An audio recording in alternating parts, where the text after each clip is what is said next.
Hi everyone, welcome to lecture 4, video 1. This is machine learning from data, and today we will be talking about feasibility of learning. So just to summarize, what we'll be talking about in this video is number 1, is real learning feasible? The next we'll talk about two-step solution to learning, and then a little bit about error and noise. So let's move forward with what we started talking about in the previous lecture, and that was the finite learning problem. So if you remember, what we said is we wanted to, like, our goal is that we wanted to reach from in sample error, because that's what we have control over, to the out of sample error, because basically what we want to answer questions about is the outside data, and the goal here is to come as close to E out as possible. Okay, so having said that, we saw two different processes. This one here is showing us the learning setup. What we did was, we know that in the learning setup we can have like different hypotheses. For example, hypothesis 1, hypothesis 2, 3, and so on up to m. Let us assume we had m hypotheses, and this could in another way be a representation of the bin model, if you remember. So we translated the bin model to the learning problem, where these can be thought of as like different bins, right? And these E outs are nothing but the probabilities of the error in the actual data D. Okay, but what we have available on hand is the sample that we pick from each of these, right? So we picked a sample from, once we have the hypotheses, we pick the sample here and then calculated E of n. So basically we were trying to find out how many red points in the total sample. So the total sample had 9 points, and so this is 2 over n. None, so this is 0, and so on. So what we really want is that this E in, which is the in sample error, should come as close to 0 as possible. Why? Because we really want the error to be as small as possible, right? So what we did was we picked a hypothesis with this minimum E of n. Now, if you think about this whole scenario, this was just a matter of chance that I picked these points, right? These points here that are green. It was equally likely that I would have picked like the points in the red region only, right? And based on like whatever my sample was, I decided that the E in for this particular sample is 0. After like having looked at the data, I decided for like I kind of compared the E ins for every hypothesis, because now I have access to whatever samples I have, right? And then I decided, let's go with this E in. Now, my problem doesn't end here, because this is not all I want to do. What I really want to do is whether this E in approximates my E out, right? That is the real problem. That is the real thing, whether this is true or not. So it turned out, if you remember in the previous lecture, that this is not true, and reason being that we picked the hypotheses, right, with like after knowing that this one has the minimum in sample error. But this does not approximate out of sample error, reason being selection bias, right? So this privilege of choice comes with a price that we paid in the fact that this is causing a bias, because we are explicitly choosing that particular hypothesis that was giving us the smallest in sample error. That might not be the case for the entire data. So that does not represent the entire data. Why? Because we went ahead and kept selecting different hypotheses until we got, like, after comparing all those, we got that smallest in. Okay, so again, like if we look at the picture, it was equally likely that I could have picked a hypothesis like the same H2 and picked these points in the red area only, and then I would get like a higher E in. So this wasn't like the real representative of my, like what my E out would look like. And as we concluded, this was selection bias. Now, in real learning, in sample error, at least in our setup, is unable to reach or cannot reach out to out of sample error. Okay, so what's going on here, right? We need to understand that. First, this thing that we got, like E in of H3, I think, or H2, let's see, H2, right, equals 0 is not enough, or it is actually equal to 0, it's not enough to ascertain the quality of our hypotheses. That's number one, right? And if we think about like the Hoeffding's idea, it was saying that the probability of something bad happening, right, something bad happening is something small, right? This is what we concluded, and then eventually we saw is something small, and that something small was some like 2 to the E based on our error tolerance, which was -2 epsilon square n, and the size of the sample, right? And we also came up with that something bad being the probability of the difference or the cardinality of the difference or the exact absolute value of the difference, depending on like how we've defined E out and E in, of G minus E in, the error, essentially the error terms of the hypotheses in the out of sample and the in sample being extreme, like being greater than epsilon should be small, right? So, oops, this had a less than equal to. Okay, just a reminder. So this was what the Hoeffding's inequality said, right?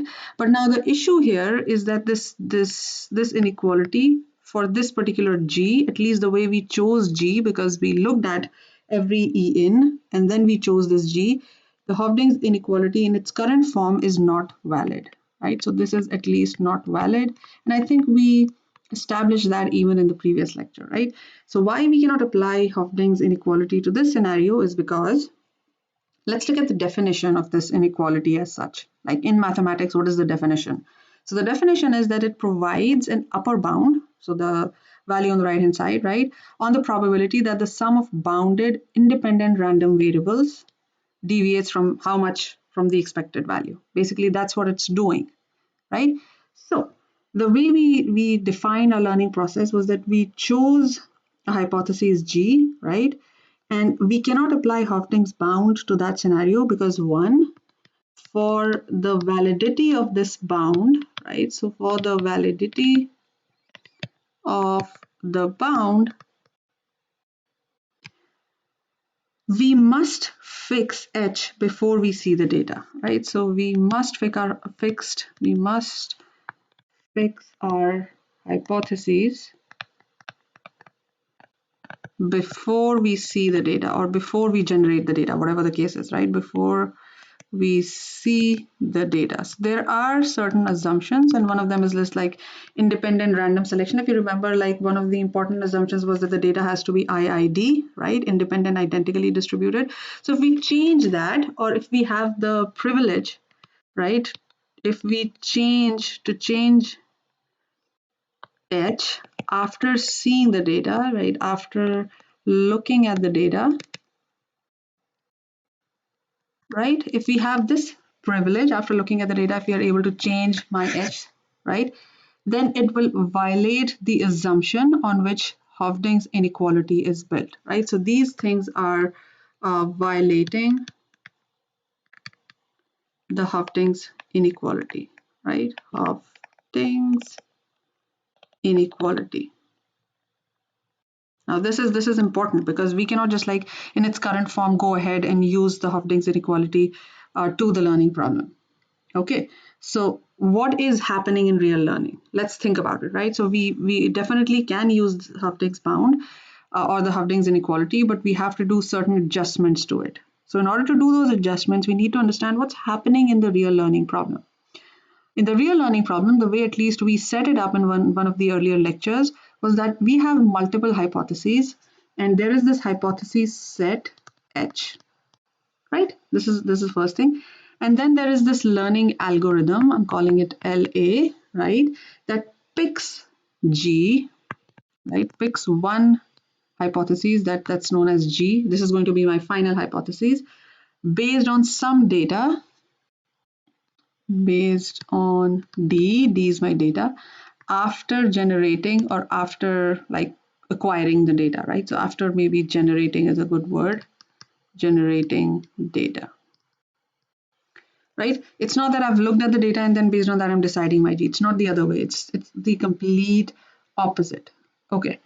So going back to the Hoeffding's bound, what we were initially saying is the probability of something bad happening, and the something bad is the exact absolute difference between E in of based on some hypotheses H of M, I'm calling it to be more generic, minus the out of sample error for the same hypothesis H of M being greater than my tolerance epsilon, right? The probability of this is, so basically what I'm saying is that this is small for any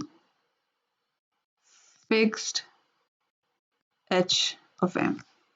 right? Now, we cannot say this directly for in our case because we saw why we cannot say this. Now, we have to update this statement in a certain way such that I can say the same thing, that the probability of this bad thing happening for my hypothesis G, right? I can definitely say this is greater than the tolerance, right? Is small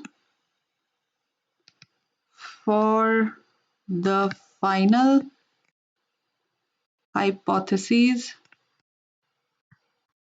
G. Now notice the subtle difference here, right? I will not know what that final hypothesis is going to be. So in some sort of a simultaneous effort of checking all the hypotheses, I'm going to pick that one. And for like, if we go in that direction, if we go in that sequence, then I can say that this is small, but not in its original form, right? So the emphasis here is that G is not fixed ahead of time. That is, it's not fixed before generating the data, right? So basically G cannot be plugged in for H in the Hoeffding's bound. The original Hoeffding's bound had an H here, and I cannot directly go and plug it. I have to simultaneously get it from like after I have generated the data, and then based on that, this probability will be decided, right? Okay, so we need the bound in a way that it does not depend on which G my learning algorithm picked, right? So I like my bound has been updated. Bound is updated, and we'll see how it will be updated because we'll have to do a few things. Is updated such that it does not depend on which G my final LA or learning algorithm picks, right? So this is the idea that we will build on. Let's look at what update this bound requires, essentially, because definitely we have established that we cannot use it the way it is right now. Okay, so we have this like hypothesis set, as I said, H, right? And although we don't know what my final G is going to be, right? But we do know that this G is going to be among one of the H of M's, right? So if we call all the H by like some generic term HM that belongs to my H, G is going to be one of the term in like these H of M's. So we can obviously say that the difference in E in for that G, whichever G that is, right? And like E out of G, right? Being greater than some value epsilon, right?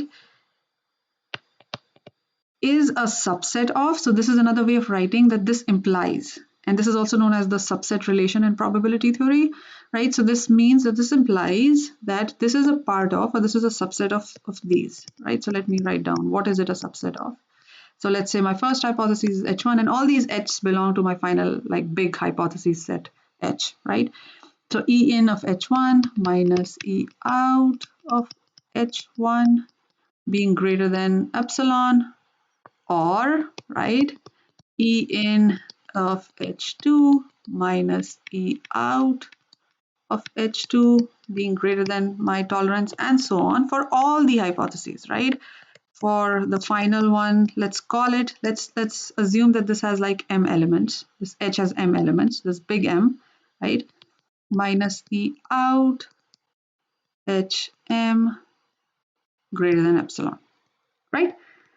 Okay, so this is correct, right? This is the subset relationship. Like my G is going to be a part of like one of these, right? So this is like the subset relation.